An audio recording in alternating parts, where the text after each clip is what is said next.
Um novo mundo. Para Eckhart Tolle, a humanidade tem hoje a chance de criar um mundo novo, mais evoluído espiritualmente, mais pleno de amor e sanidade. Vivemos um momento único e maravilhoso, o do despertar de uma nova consciência. Ele nos mostra que o salto para essa nova realidade depende de uma mudança interna radical em cada um de nós. Precisamos nos livrar do controle do ego, pois essa é a fonte de todo o sofrimento humano. Sob seu domínio, somos incapazes de ver a dor que infligimos a nós mesmos e aos outros. No momento em que despertamos, o pensamento perde a ascendência sobre nós e se torna o servo da consciência, que é a ligação com a inteligência universal, a fonte da vida, da qual todos nós procedemos. Enquanto desvenda a natureza dessa mudança de consciência, Tolle nos ensina a vencer as artimanhas que o ego utiliza para nos isolar uns dos outros. De forma inspiradora e surpreendente, ele nos ajuda a descobrir o nosso verdadeiro eu, a essência humana genuína que nos permitirá construir um novo mundo e viver em harmonia com tudo o que existe. Use os próximos 12 minutos para despertar essa consciência individual e, futuramente, passar adiante as ferramentas necessárias para sermos melhores. Evocação. Antes da primeira flor aparecer no planeta e receber os raios solares, a Terra já estava coberta de vegetação por milhões de anos. A primeira flor provavelmente não durou muito tempo. As flores devem ter permanecido como um fenômeno raro e isolado, porque talvez as condições ainda não fossem favoráveis à plena ocorrência do florescimento. Um dia, porém, um limite crítico foi alcançado, e de repente deve ter se dado uma explosão de cores e perfumes por toda a Terra. Isso é o que uma consciência observadora teria visto se estivesse presente. Muito tempo depois, esses seres delicados e flagrantes que chamamos de flores viriam a desempenhar um papel essencial na evolução da consciência de outras espécies. Cada vez mais os seres humanos seriam atraídos e se sentiriam fascinados por eles. É provável que as flores tenham sido a primeira coisa que a consciência da espécie humana começou a valorizar enquanto se desenvolvia, mesmo que elas não tivessem um propósito utilitário imediato, isto é, que não estivessem vinculadas de alguma maneira à sobrevivência. No decorrer dos tempos, as flores foram a fonte de inspiração de incontáveis artistas, poetas e místicos. O propósito deste livro. A humanidade está pronta para uma transformação da consciência, um florescimento interior tão radical e profundo que, comparado a ela, o desabrochar das flores, por mais bonito que seja, parece apenas seu pálido reflexo. Seremos capazes de perder a densidade das nossas estruturas mentais condicionadas e nos tornar como cristais ou pedras preciosas, isto é, transparentes à luz da consciência? Conseguiremos desafiar a atração gravitacional do materialismo e da materialidade e permanecer acima da identificação com a forma que mantém o ego imóvel e nos condena à prisão dentro da nossa própria personalidade? A possibilidade de ocorrer uma transformação desse tipo tem sido a essência dos ensinamentos de grande sabedoria da humanidade. Os mensageiros, tais como Buda, Jesus e outros desconhecidos, foram as primeiras flores do gênero humano. São os chamados precursores, seres raros e preciosos. Como um florescimento mais disseminado ainda não era possível na época em que eles viveram, suas mensagens se tornaram amplamente incompreendidas e muito distorcidas. Assim, não transformaram o comportamento humano, exceto no que diz respeito a um pequeno número de pessoas. Um distúrbio herdado. Se examinarmos mais detidamente as antigas religiões e tradições espirituais da humanidade, veremos que por baixo de grande parte das diferenças superficiais que elas apresentam, há duas ideias centrais com as quais a maioria delas concorda. Embora as palavras usadas para explicar essas ideias sejam diversas, todas remetem a uma verdade fundamental dupla. A primeira parte, ou aspecto ruim, dessa verdade é a compreensão de que o estado mental normal de quase todos os seres humanos contém um forte elemento do que podemos chamar de distúrbio ou disfunção e até mesmo de loucura. Determinados ensinamentos fundamentais do hinduísmo talvez sejam os que mais se aproximam da ideia de que esse desajuste é uma forma de doença mental coletiva. Eles o chamam de Maya, o véu da ilusão. A nova consciência emergente. A maioria das religiões e tradições espirituais compartilha a ideia de que nosso estado mental normal é prejudicado por uma imperfeição fundamental. No entanto, além dessa percepção da natureza da condição humana, que podemos chamar de má notícia, há uma segunda percepção, ou a boa notícia, que é a possibilidade de uma transformação radical da nossa consciência. Nas mensagens hinduístas, em alguns casos budistas também, essa mudança é chamada de iluminação. Nos ensinamentos de Jesus, de salvação. No budismo, de fim do sofrimento. Outros termos usados para caracterizá-la são libertação e despertar. A maior conquista da humanidade não são as obras de arte, nem os inventos da ciência e da tecnologia, mas a identificação do seu próprio distúrbio, da sua própria loucura. No passado distante, alguns indivíduos chegaram a fazer esse reconhecimento. É provável que um homem chamado Siddhartha Gautama, que viveu há 2.600 anos na Índia, tenha sido o primeiro a ver essa questão com absoluta clareza. Depois, o título de Buda lhe foi concedido. Buda significa aquele que despertou. Praticamente na mesma época, outro dos mestres despertos da humanidade surgiu na China. Seu nome era Lao Tse. Ele deixou um registro dos seus ensinamentos na forma de um dos livros espirituais mais profundos já escrito, o Tao Te Ching. Reconhecer a própria loucura marca, obviamente, o surgimento da sanidade, o início da cura e da transcendência. Uma nova dimensão da consciência começava então a emergir no planeta, a primeira tentativa de florescimento. Aquelas pessoas raras se dirigiam a seus contemporâneos, falando sobre pecado, sofrimento e ilusão. Diziam: observe seu modo de viver, veja o que você está fazendo, o sofrimento que está causando. Depois indicavam a possibilidade de despertar do pesadelo coletivo da existência humana normal e mostravam o caminho. Espiritualidade e religião. Qual é o papel das religiões estabelecidas no surgimento da nova consciência? Muitas pessoas já reconhecem a diferença entre espiritualidade e religião. Elas compreendem que ter um sistema de crenças não torna ninguém espiritualizado, não importa qual seja a natureza dessas convicções. Na realidade, quanto mais o indivíduo faz de seus pensamentos ou crenças sua própria identidade, mais se distancia da dimensão espiritual que existe dentro dele. Muitas pessoas religiosas estão presas nesse nível. Para elas, a verdade equivale ao pensamento. Como estão completamente identificadas com o pensamento em sua mente, consideram-se detentoras exclusivas da verdade, o que é uma tentativa inconsciente de proteger a própria identidade. Elas não compreendem as limitações do pensamento. A seus olhos, qualquer indivíduo que acredite ou pense de modo diferente está errado. Num passado não muito distante, isso lhe serviria de justificativa para matar alguém. E ainda há quem faça isso hoje em dia. A nova espiritualidade, a transformação da consciência, está surgindo em grande parte fora das estruturas das religiões institucionalizadas. Sempre houve bolsões de espiritualidade, até mesmo nas religiões dominadas pela mente, embora as hierarquias formais tentassem eliminá-los por considerá-los uma ameaça. O fato de que a espiritualidade está aparecendo em larga escala, fora das estruturas religiosas, é algo inteiramente novo. No passado, isso teria sido inconcebível, sobretudo no Ocidente, terra das culturas mais controladas pela mente, onde a igreja cristã detinha uma franquia virtual da espiritualidade. Ninguém podia falar a uma plateia sobre esse tema, nem publicar um livro sobre o assunto sem a autorização da igreja. Caso contrário, seria silenciado. Hoje em dia, porém, mesmo dentro de determinadas crenças e religiões, há sinais de mudança. A urgência da transformação. Quando se vê diante de uma crise radical, quando seu antigo estilo de existir no mundo e de interagir com os outros e a natureza não funciona mais, quando sua sobrevivência é ameaçada por problemas aparentemente incontornáveis, uma forma de vida individual, bem como uma espécie, morrerá ou ultrapassará as limitações da sua condição por meio de um salto evolutivo. Acredita-se que as formas de vida no nosso planeta tenham se originado no mar. Quando ainda não havia nenhum animal sobre a terra firme, o mar já estava cheio de vida. Então, a certa altura, uma das criaturas marinhas deve ter começado a se aventurar pelo solo. Talvez ela tenha se arrastado por alguns centímetros.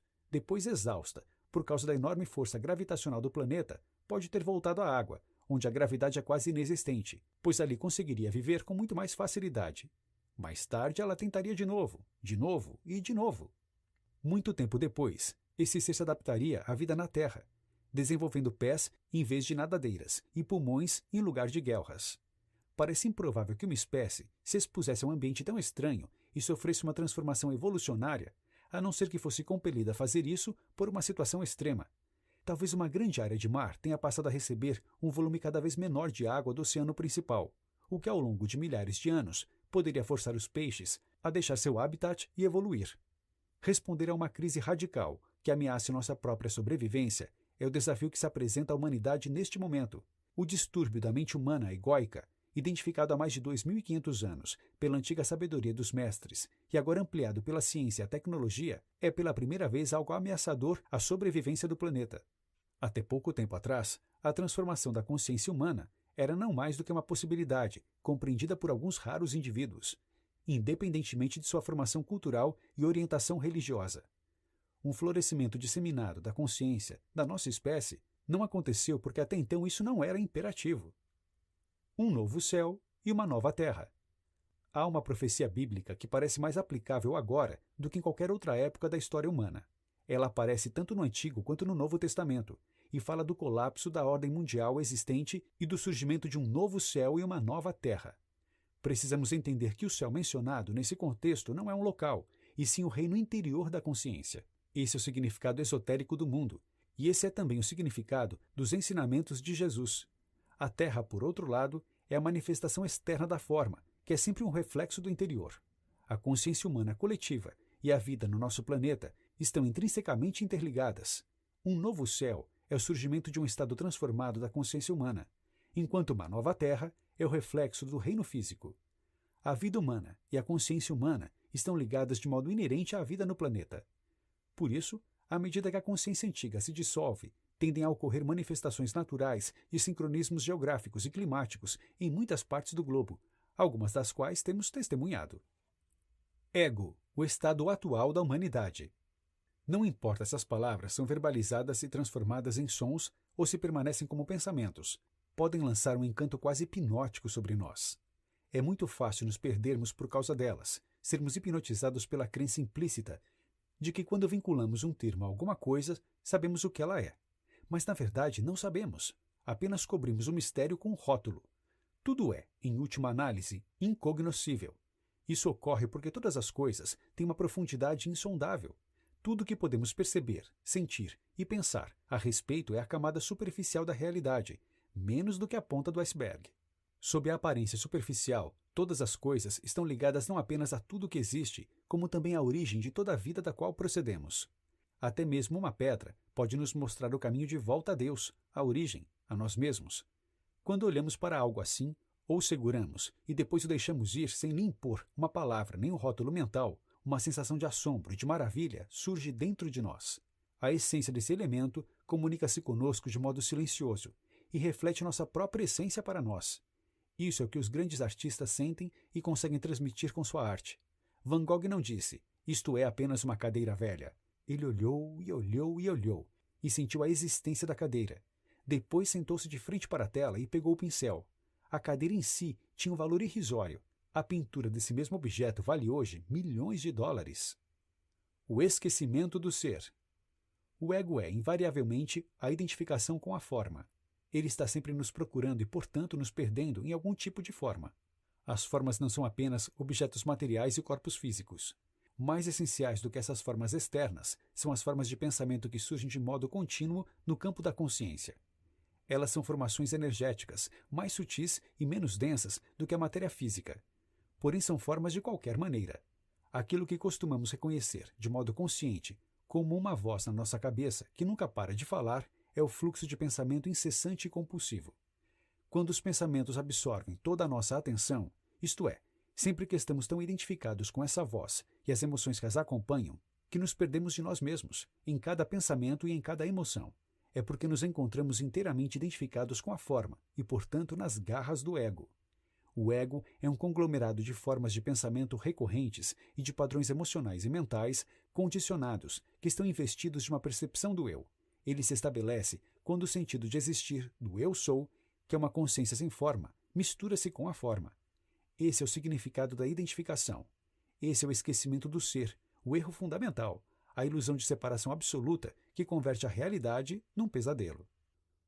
Interpretação de papéis. As muitas faces do ego. Um ego que quer alguma coisa do outro, em geral, representa um tipo de papel para satisfazer suas necessidades, que podem ser ganhos materiais, sensação de poder, de superioridade e de ser especial, além de um sentimento de gratificação, seja física ou psicológica. Em geral, as pessoas não têm nenhuma consciência dos papéis que representam. Elas são esses papéis. Alguns deles são sutis, enquanto outros são óbvios, exceto para quem os interpreta. Vilão, vítima, amante.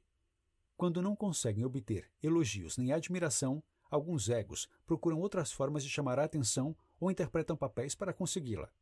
Caso não obtenham atenção positiva, podem buscar atenção negativa. Há inclusive casos de crianças que fazem isso. Elas adotam um mau comportamento para se fazer notar. A interpretação de papéis negativos torna-se particularmente acentuada quando o ego é intensificado por um sofrimento emocional do passado que deseja se renovar com uma experiência diferente. Alguns egos cometem crimes na sua busca pela fama. Eles procuram atenção por meio da notoriedade e da condenação por parte das pessoas. Por favor, me diga que eu existo, que eu não sou insignificante. Parece ser sua mensagem. Essas formas patológicas do ego são apenas versões mais extremas dos egos normais. O corpo de dor. Quase todos os pensamentos costumam ser involuntários, automáticos e repetitivos. Não são mais do que uma espécie de estática mental e não satisfazem nenhum propósito verdadeiro. Num sentido estrito, não pensamos, o pensamento é que acontece em nós. A afirmação eu penso implica volição. Ou seja, podemos nos pronunciar sobre o assunto, podemos fazer uma escolha, mas isso ainda não é percebido pela maior parte das pessoas. Eu penso é uma afirmação simplesmente tão falsa quanto eu faço a digestão ou eu faço meu sangue circular. A digestão acontece, a circulação acontece, o pensamento acontece. A voz na nossa cabeça tem vida própria. A maioria de nós está à mercê dela. As pessoas vivem possuídas pelo pensamento, pela mente. E uma vez que a mente é condicionada pelo passado, então somos forçados a reinterpretá-lo sem parar. O termo oriental para isso é karma. Quando nos identificamos com essa voz, ignoramos isso.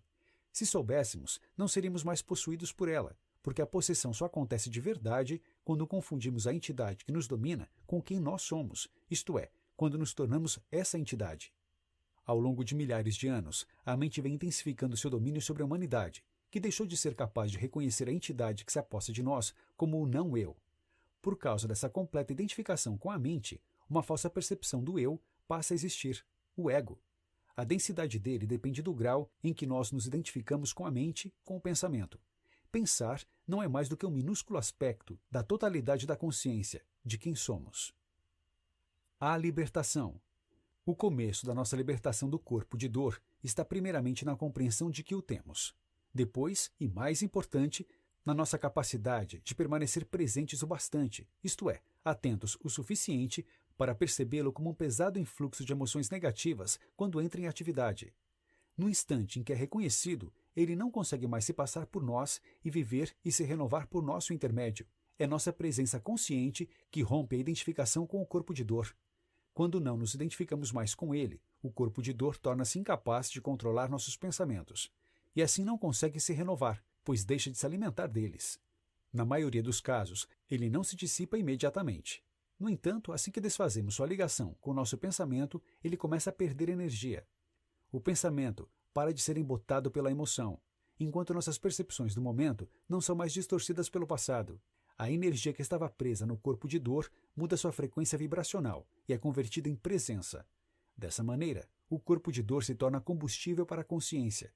É por isso que muitas das pessoas mais sábias e iluminadas do planeta, entre homens e mulheres, já tiveram um corpo de dor bastante pesado. Independentemente do que dizemos ou fazemos e da face que mostramos ao mundo, nosso estado mental e emocional não pode ser dissimulado. Todo ser humano emana um campo energético que corresponde ao seu estado interior, e a maioria das pessoas é capaz de senti-lo, ainda que essa emanação de energia só seja captada de modo subliminar. Isso significa que, embora elas não saibam que percebem esse campo energético, ele determina em grande medida como elas se sentem em relação ao indivíduo e reagem a ele. Há quem tenha uma consciência mais clara do campo energético já no primeiro contato com alguém, até mesmo antes que quaisquer palavras sejam ditas.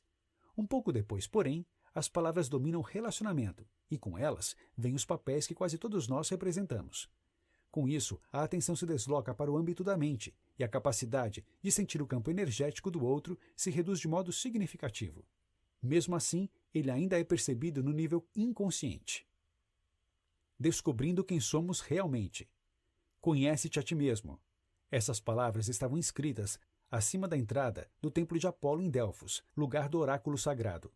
Na Grécia Antiga, as pessoas visitavam o oráculo esperando descobrir o que o destino lhes reservava, ou o que fazer em determinada situação.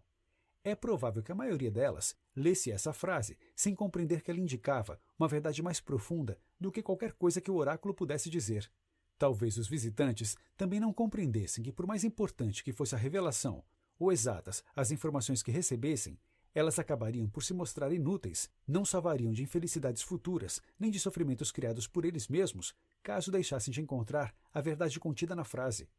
Antes de qualquer indagação, faça a pergunta fundamental da sua vida: quem sou eu? As pessoas inconscientes rapidamente nos dirão que elas são seu nome, sua ocupação, sua história pessoal, a forma ou a condição do seu corpo e qualquer outra coisa com a qual se identifiquem. Outras podem parecer mais evoluídas, porque se consideram almas imortais ou espíritos divinos. Mas esses conceitos são conhecidos profundamente ou tudo não passa de meros conceitos? Conhecer a si mesmo é algo muito mais profundo do que a adoção de um conjunto de ideias ou crenças. Elas podem, no máximo, ser indicadores úteis. No entanto, poucas vezes têm o poder de desalojar os conceitos centrais mais firmemente estabelecidos de quem pensamos que somos, os quais fazem parte do condicionamento da mente humana. O profundo autoconhecimento não tem nada a ver com nenhuma ideia que esteja flutuando em torno da nossa mente. Conhecer a nós mesmos é estarmos enraizados no ser, em vez de estarmos perdidos na nossa mente. Quem pensamos que somos? Nosso sentido de quem somos determina o que percebemos como nossas necessidades e o que importa na nossa vida. Podemos usar isso como um critério para descobrir até que ponto nos conhecemos. O que nos interessa não é o que dizemos nem aquilo em que acreditamos, mas o que nossas ações e reações revelam como importante e sério. Portanto, talvez queiramos nos fazer a seguinte pergunta: o que me irrita e perturba? Se coisas pequenas têm a capacidade de nos atormentar, então quem pensamos que somos é exatamente isso, pequeno. Essa é a nossa crença inconsciente. Quais são as coisas pequenas? No fim das contas, todas as coisas são pequenas, porque todas elas são efêmeras. Podemos até dizer: sei que sou um espírito imortal, ou estou cansado deste mundo louco, tudo que eu quero é paz. Isso até o telefone tocar com notícias ruins, desde a queda das ações nas quais você investiu até problemas pessoais que atrapalham o relacionamento dentro de casa. De repente ocorre um ímpeto de raiva, de ansiedade. Uma aspereza brota na nossa voz: não aguento mais isso. Acusamos e criticamos, atacamos, defendemos ou nos justificamos. E tudo acontece no piloto automático. Alguma coisa, obviamente, é muito mais importante agora do que a paz interior que um momento atrás dissemos que era tudo o que desejávamos. E já não somos mais um espírito imortal. O acordo, o dinheiro, o contrato, a perda ou a possibilidade da perda são mais relevantes. Para o espírito imortal que dissemos ser? Não. Para nosso pequeno eu, que busca segurança ou satisfação em coisas que são transitórias e fica ansioso ou irado porque não consegue o que deseja. Bem, pelo menos agora sabemos quem de fato pensamos que somos. A consciência dos objetos e a consciência do espaço. A vida da maioria das pessoas é um amontoado desordenado de coisas, itens materiais, tarefas a fazer, questões sobre as quais pensar. Esse tipo de vida se assemelha à história da humanidade. A mente dessas pessoas é ocupada por um emaranhado de pensamentos, um após o outro. Essa é a dimensão da consciência dos objetos, que é a realidade predominante de um grande número de indivíduos, e é por causa disso que a vida deles é tão confusa. Essa consciência precisa ser equilibrada pelo conhecimento do espaço, para que a sanidade retorne ao nosso planeta e a humanidade cumpra seu destino. O surgimento da consciência do espaço é o próprio estágio da evolução da nossa espécie. O sentido da consciência do espaço é que, além de estarmos conscientes das coisas, existe um estado subjacente de atenção. Isso quer dizer que temos consciência não apenas das coisas, como também do fato de que estamos conscientes. É o que ocorre quando somos capazes de sentir um silêncio interior sempre alerta ao fundo, enquanto os eventos acontecem no primeiro plano. Essa dimensão está presente em todos nós. No entanto, para a maioria das pessoas, ela passa totalmente despercebida. Uma nova Terra. Os astrônomos descobriram evidências para sugerir que o universo começou a existir 15 bilhões de anos atrás, numa explosão gigantesca, e que vem se expandindo desde então. Além disso, sua complexidade está aumentando, o que o torna cada vez mais diferenciado. Alguns cientistas postulam também que esse movimento da unidade para a multiplicidade acabará se revertendo. O universo vai parar de se expandir e começará a se contrair outra vez, até finalmente retornar ao não manifestado, a condição do nada de onde veio. Se olharmos para dentro e não apenas para fora, porém, descobriremos que possuímos um propósito interior e outro exterior. E como somos um reflexo microcósmico do macrocosmo, podemos admitir que o universo também tem um propósito interior e outro exterior inseparáveis dos nossos. Seu propósito exterior é criar formas e vivenciar sua interação. Seu propósito interior é despertar para sua própria essência, sem forma. Em seguida, vem a reconciliação entre os propósitos exterior e interior, levar essa essência para o universo das formas e, desse modo, transformar o mundo. O propósito supremo dessa mudança vai muito além de tudo que a mente humana consegue imaginar ou compreender. E ainda assim, neste planeta, neste momento, essa transformação é a tarefa que nos cabe, ou seja, é a harmonização dos dois propósitos, exterior e interior, do mundo com Deus. Uma breve história da nossa vida. A ida do mundo em direção à sua forma manifestada e seu retorno ao não manifestado são dois movimentos universais que podemos chamar de a saída de casa e a volta ao lar. Ambos se refletem em todo o universo de muitas maneiras, como na incessante expansão e contração do coração, assim como nos atos contínuos de inspirar e expirar. Também se revelam nos ciclos do sono e da vigília. Toda noite, sem sabermos, retornamos para a origem não manifestada de toda a vida, quando entramos no estágio do sono profundo, sem sonhos, e depois, revigorados, ressurgimos pela manhã. Esses dois movimentos, a saída e o retorno, estão também espelhados nos ciclos de vida de cada pessoa. A partir do nada, por assim dizer, nós, de repente, aparecemos neste mundo. O nascimento é seguido da expansão.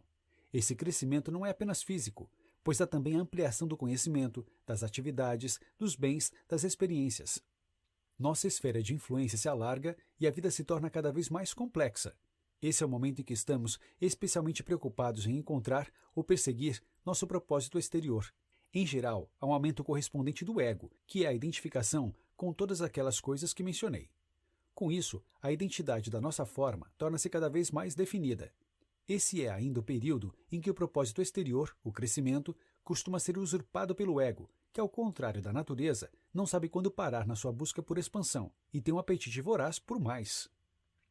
A ação desperta. A ação desperta é o aspecto exterior do estágio seguinte da evolução da consciência no nosso planeta.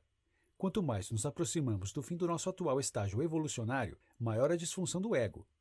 É uma disfunção semelhante à que ocorre com a lagarta pouco antes de se tornar borboleta.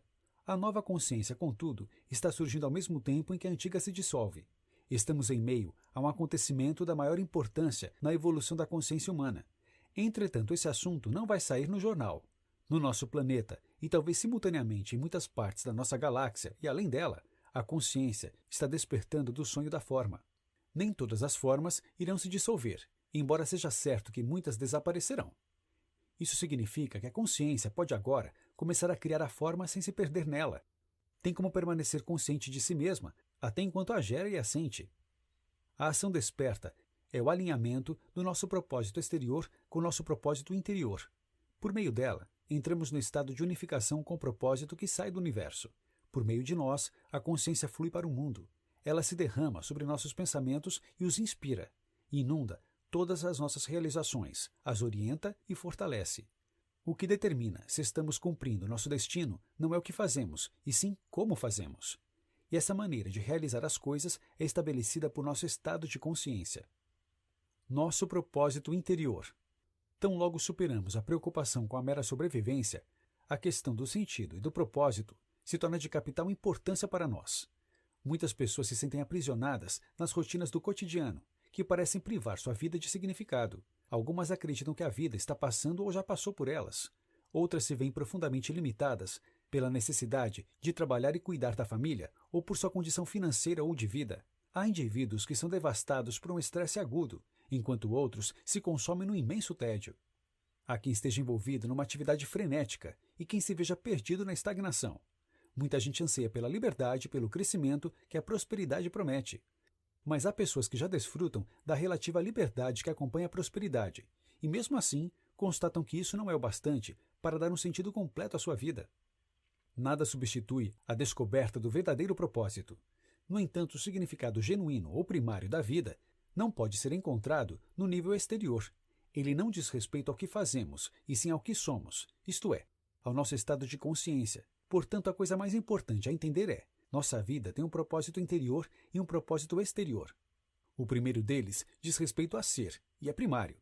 O segundo se refere a fazer e é secundário. Notas finais. É quase unanimidade que nossa forma de viver atual não vai se sustentar por muito tempo. Como mudar isso? O primeiro e não menos importante passo é olhar para si mesmo. Só assim, para tentar entender quais seus propósitos e objetivos. As explanações de um novo mundo são claras e simples, de forma a fazer o mais simplório de seus leitores rever hábitos e olhar para a vida de outra forma, após a leitura transformadora.